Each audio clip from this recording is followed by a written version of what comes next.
how can the Chinese foreign minister continue to call Pakistan an ironclad brother and an all-weather strategic partner, and also use the same language which the Pakistani side is using, calling for an impartial probe, when in the past, impartial probes have really not got anywhere for India in terms of, calling out these terror groups and getting the Pakistani state to act against these terror groups?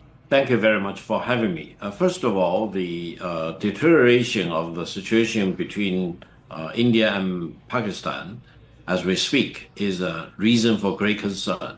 These are two big countries, both armed with nuclear weapons, and over the decades they have fought many times. So this is the right time to call on both India and Pakistan to exercise the maximum restraint and seek a peaceful solution, because otherwise the consequence will be too much for either India or Pakistan to bear. Now, secondly, when you talk about terrorist attacks, you may know inside Pakistan there have been terrorist attacks against the Chinese nationals.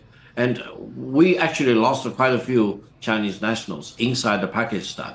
But we always called for a thorough investigation into what exactly is happening behind the scene, who was pulling the trigger, who was committing all these atrocities. And I think China is using the same philosophy to apply to this particular round of attack, because the attack may be initiated by anyone rather than by the government of Pakistan. This is time for both India and Pakistan and all the other stakeholders to work very closely to get to the bottom of the situation, rather than allowing this attack to be the Professor trigger Gao, of last escalation. year when there were the Chinese CPEC projects that were attacked in Balochistan, and I saw the Foreign Ministry's statement, it did not mince any words. It certainly did not call Pakistan an ironclad brother in the aftermath of the attacks that killed Chinese nationals in Balochistan. The point is very simple. We need to call for impartial and complete and thorough investigation into the background of this attack before any country should seize this opportunity to use this attack as the trigger for escalation of tensions or even conflict between India and Pakistan. Now, the third point I want to add, please, with your permission, is that China and Pakistan are all-weather ironclad allies. No one should second-guess this alliance between China and Pakistan. China will always come to Pakistan's help and assistance whenever Pakistan's sovereignty and territorial integrity will be threatened by any country.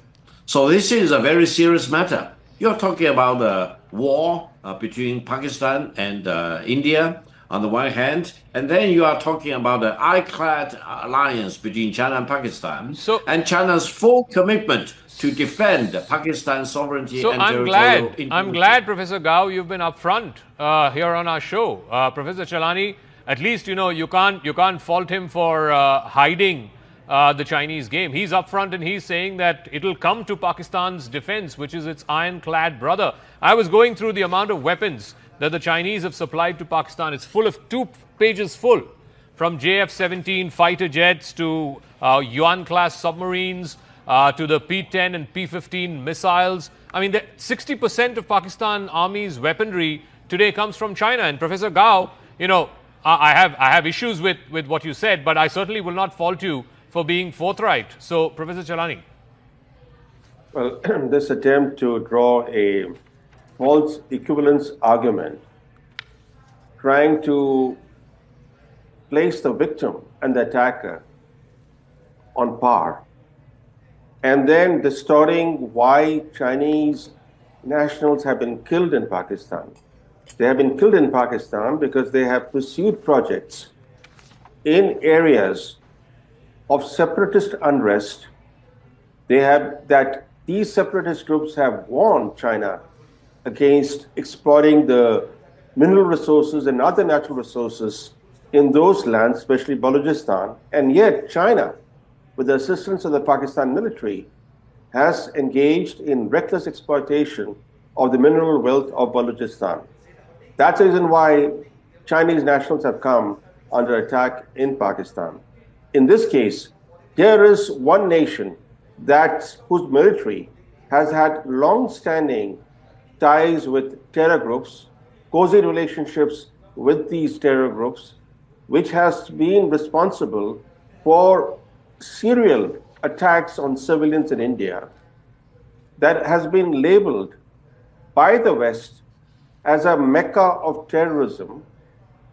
China today has the audacity to defend Pakistan and to say openly that it will come to Pakistan's assistance if its territorial sovereignty and integrity are threatened. The fact is that this nexus between China and Pakistan is a clear warning to India that India faces two regional adversaries, both of which are nuclear armed, both of which are revisionist past. Yeah. They are revisionist because they seek to change their borders with India. Both are not content with the status quo. Both are openly hostile to India. And therefore, India should be under no delusion. No, India should claw back on this whole road to normalization. I mean, we have just announced that we're resuming the Mansarovar Yatra. We've just announced that we're resuming direct flights between Delhi and Beijing. India should claw back. I mean, today, Professor Gao, there are credible media reports, there is satellite imagery to show that Chinese logistical movements, including fuel and engineering supplies, near Pakistan's northern regions. Can you categorically confirm or deny to our viewers who are watching here in India that if a situation were to escalate between India and Pakistan, that China will not come to Pakistan's aid, providing it military and logistical supplies? Thank you very much. Allow me to make several very brief points. First of all, I have great respect for India as a country and as a nation. On the other hand, allow me to emphasize the size of the Chinese economy today is about 5 times as big as India's economy. This is the reality. But the point is, if India wants to shut itself out of China, it's in the detriment of the Indian people. So don't talk to me about closing China away from India, because you will do that with great harm to the fundamental interest of the Indian people. That's number one. Number two is don't ever underestimate China's commitment to Pakistan to defend Pakistan's legitimate interest of its sovereignty and territorial integrity.